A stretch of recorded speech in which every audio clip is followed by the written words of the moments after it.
இன்றைக்கு நான் யாழ்ப்பாணத்து கறித்தூள் செய்ய போகிறேன். அதுக்கு என்னென்ன பொருட்கள் தேவை என்று பார்ப்போம் வாங்கோ.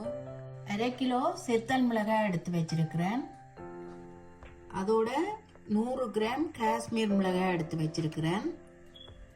1/2 கிலோ மல்லி எடுத்து வச்சிருக்கிறேன். அதோட 180 கிராம் பெருஞ்சீரகம் எடுத்து வச்சிருக்கிறேன். 50 கிராம் சின்ன ஜீரகம் எடுத்து வச்சிருக்கிறேன். 50 கிராம் மிளகு எடுத்து வச்சிருக்கிறேன். வெந்தயம் 15 கிராம் எடுத்து வச்சிருக்கிறேன். 35 கிராம் மஞ்சள் எடுத்து வச்சிருக்கிறேன். நான் கொஞ்சம் வாசத்துக்காண்டி ஒரு பெரிய பட்டையும் ஜாதிக்காய் உண்டும் அன்னாசி மற்றது கராம்பு எடுத்து வச்சிருக்கிறேன். கொஞ்சம் கொஞ்சமாக வேப்பமிலையும் எடுத்து வச்சிருக்கிறேன். இந்த தூளுக்காகிய பொருட்கள் இவ்வளவுதான். வாங்கோ இது எப்படி செய்யறேன்னு பார்ப்போம். இல்லை, நான் இந்த மிளகாயை பாதி பாதியாக வெட்டி எடுக்க போகிறேன்.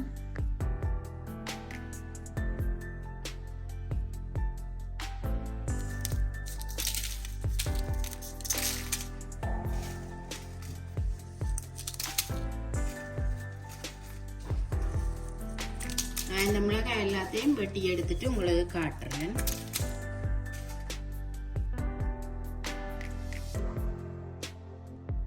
இந்த மிளகாயை நான் தூள் ஒன்றும் இல்லாமல் நான் கழுவி காய வச்சு தான் இதை தூள் செய்கிறதுக்கு எடுத்திருக்கிறேன்.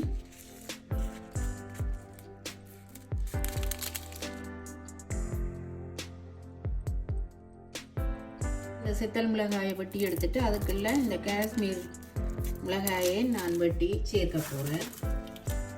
இது நான் கலருக்காண்டி தான் இந்த காஷ்மீர் மிளகாயை சேர்க்கிறேன்.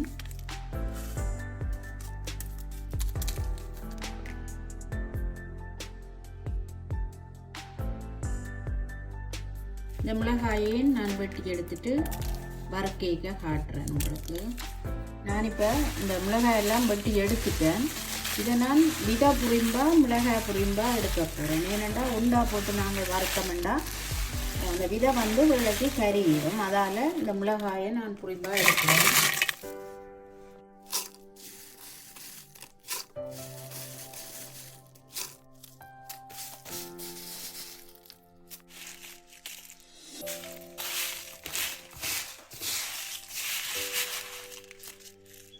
அரிச்சு இப்படி நீளால மிளகாயை எடுக்கணும்.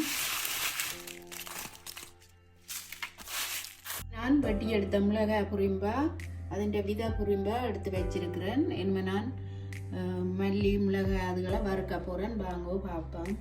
நான் இந்த மல்லியை வறுக்கிறதுக்கு ஒரு சட்டி அடிக்கனமான சட்டி தான் வச்சிருக்கிறேன், இரும்பு சட்டி. அதில் இந்த மல்லியிலே அரைவாசியை தான் போட்டு வறுக்க போகிறேன். ஏனெண்டா முழுதும் போட்டு வறுத்தமெண்டா ஒன்று வறுபடாமல் இருக்கும். அதனால் நான் அரைவாசியை போட்டு இப்போ வறுக்கிறேன். அடுப்பை மீடியம் ஹீட்டில் வச்சு கொண்டு தான் நாங்கள் இதை வறுக்கணும். இல்லாட்டி தப்பண்டு கருக பார்க்கும் மல்லி. இந்த மல்லியை நாங்கள் என்னென்னு வறுபட்டுன்னு பார்க்குறதுக்கு வாசமும் பெறும். மற்றது மல்லி கொஞ்சம் வறுபட்டா வெடிச்சு பறக்கும். அப்படி என்றால் நாங்கள் இது தாக்கி எடுக்கலாம். மல்லியிலிருந்து வாசம் வருது, கொஞ்சம் கலரும் மாறிக்கொண்டு வருது. இன்னும் கொஞ்சம் நேரத்தால் இதை ரக்கி எடுக்கலாம். மல்லி நல்லா வறுபட்டுட்டுது. இப்படி அமர்த்தா உடாயும் இந்த மல்லி. அப்படி ஏண்டா வறுபட்டுட்டுது. நாங்கள் இனிமேல் ரக்கி எடுக்க போகிறோம். ஆக கருகினேண்டா டேஸ்ட்டும் மாறிடும், தூளிൻ്റെ டேஸ்ட். அதனாடி நான் இதை ரக்கி எடுக்கிறேன்.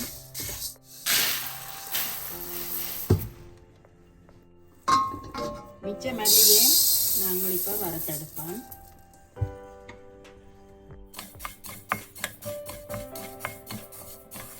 இந்த மல்லியை வறுக்க போட்டு ஒரு கொஞ்சம் நேரத்தால் நான் இந்த மஞ்சளை கொஞ்சம் சின்ன இடித்தேன். நான் அதையும் இதோட சேர்த்து வறுக்கிறேன்.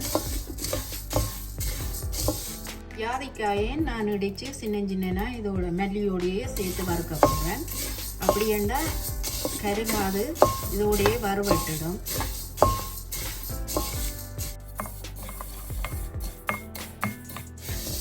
இந்த மல்லியும் கலர் மாறி வந்துட்டுது. வறுவட்டுட்டது. இனிமேல் நான் இதை வறுக்க போகிறேன்.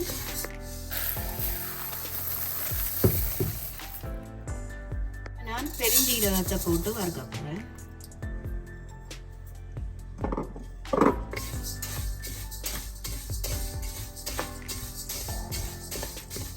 பெருஞ்சீரகத்தோடையே பட்டை கிராம்பு அந்த எண்ணாசி அதையும் சேர்த்து வறுக்க போகிறேன். தனியாக வறுத்தமெண்டா கறியிடும். இதோட சேர்த்து வறுத்தா நல்ல பதமாக வரும் வறுவட்டு.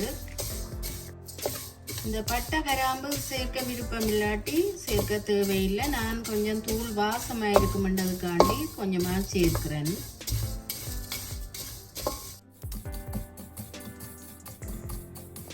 பெருஞ்சீரகம் வறுவட்டுட்டுது. நான் இதை ரக்கி எடுக்க போகிறேன். இப்போ நல்ல கலர் மாறி வந்துட்டுது. ஆக கருக விடக்கூடாது. கருக விட்டால் இப்போ தூளின் கலரும் மாறிடும். அதால் நான் இப்போ ரக்கி எடுக்கிறேன்.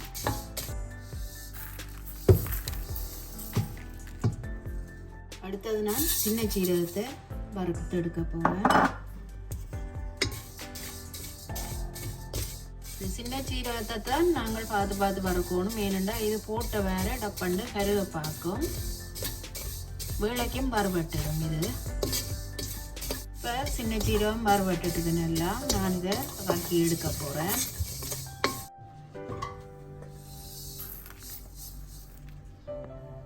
நான் மிளகாய் சேர்க்க போகிறேன். அதோட வெந்தயத்தையும் சேர்த்து வறுக்க போகிறேன்.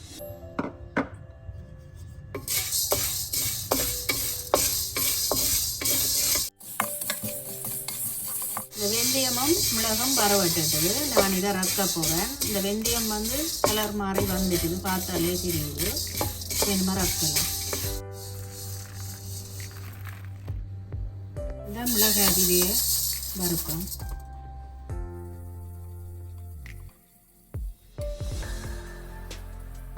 இப்போ இந்த மிளகாய் விதையும் வறுவட்டுட்டுது. நான் இதை ரக்கி எடுக்க போகிறேன். கடைசியாக மிளகாயை வறுத்தெடுக்க போகிறேன். அதையும் நான் 2 தரமாட்டம் வறுக்க போகிறேன். முழுக்க போட்டு வறுக்கல.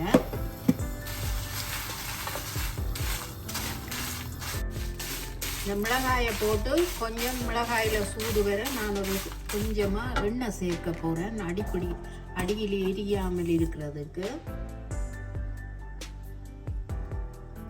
கணக்க விடக்கூடாது. ஒரு கொஞ்சம் இந்த மிளகாய் எல்லாத்துலேயும் திரடுற மாதிரி விட்டால் காணும்.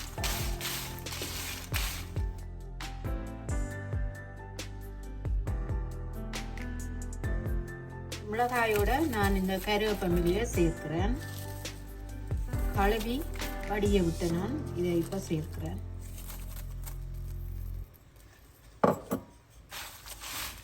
கணக்க சேர்க்கக்கூடாது கருவேப்பிலை. ஏன்னா தூள் கலர் மாறிடும்.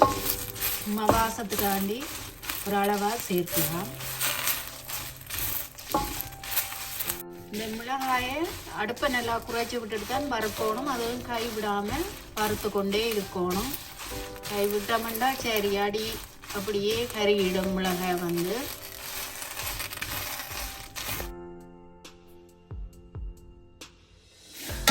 மிளகாய் வறுவட்டா இப்படி மடக்க முறியும். இது அப்படியே வளையுது. இன்னும் வறுவடை இல்லை. இப்போ மிளகாய் நல்லா வறுவட்டுட்டுது. பார்த்தாலே தெரியுது. கலகலண்டு சத்தமும் வருது மிளகாயில இருந்து. அப்போ இனிமேல் நாங்கள் இதை வைக்கலாம்.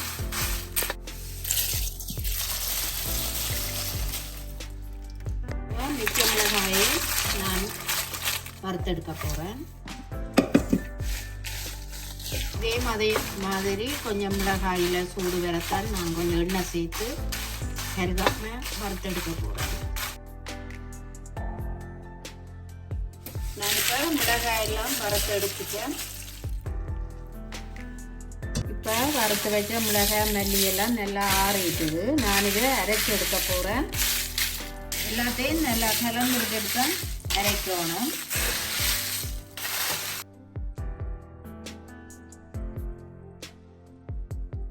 இப்போ இந்த கிரைண்டருக்கு நான் இந்த மிளகாய் மல்லியெல்லாம் சேர்த்துட்டேன். அரைச்சி எடுக்க போகிறேன். அரைச்சிட்டு காட்டுறேன். இப்போ இந்த தூளை நல்ல பவுடராக அரைச்சி எடுத்தாச்சு. நான் இதை இறக்கி எடுக்க போகிறேன்.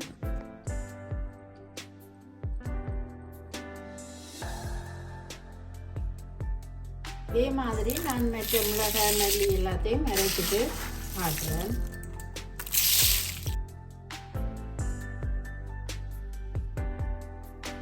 கிரைண்டருக்கு போட்டுட்டு ஒரு 2 நிமிஷம் தான் இதை அரைச்சி எடுக்கிறோம். நல்ல பவுடராக வந்துட்டுது. தூள் அரிக்க தேவையில்லை. இது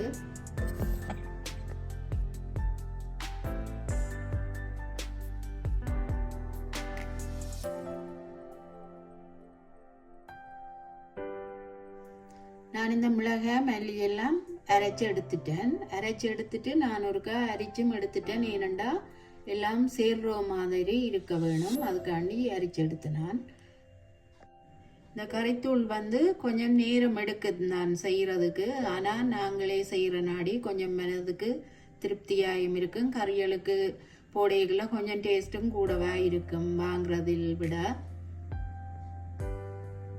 நான் செய்த இந்த தூள் ரெசிபி உங்களுக்கு பிடிச்சிருந்தா எங்களோட சேனலுக்கு ஆதரவு தாங்கோ. நன்றி.